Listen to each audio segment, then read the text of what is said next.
नमस्कार, सत्यदर्शन न्यूज मध्ये आपले स्वागत आहे. मी पायल शहा. एक नजर टाकूया आजच्या ठळक घडामोडीवर. पाडू मशीन बद्दल भूषण गंगरानींनी दिली महत्त्वाची माहिती.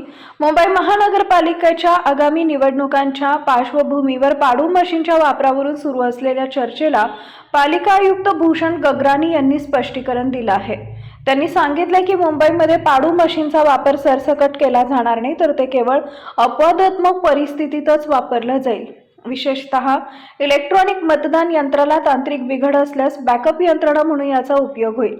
महाराष्ट्र नवनिर्माण सेनेचे अध्यक्ष राज ठाकरे यांनी या यंत्रणेच्या वापराबाबत आक्षेप घेतले होते आणि राजकीय पक्षांना याबाबत माहिती न दिल्याचा प्रश्न उपस्थित केला होता.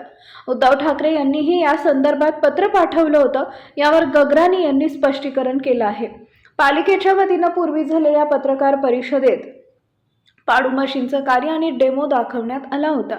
बंगळुरूच्या BEL कंपनीनं विकसित केलेलं प्रिंटिंग ऑक्झिलरी डिस्प्ले युनिट हे मशीन मतमोजणीच्या वेळी अतिरिक्त मदत म्हणून वापरलं जाईल. मुंबईत फक्त 1% ठिकाणीच याचा वापर होण्याची शक्यता आहे, असंही गंगरानी यांनी नमूद केलंय.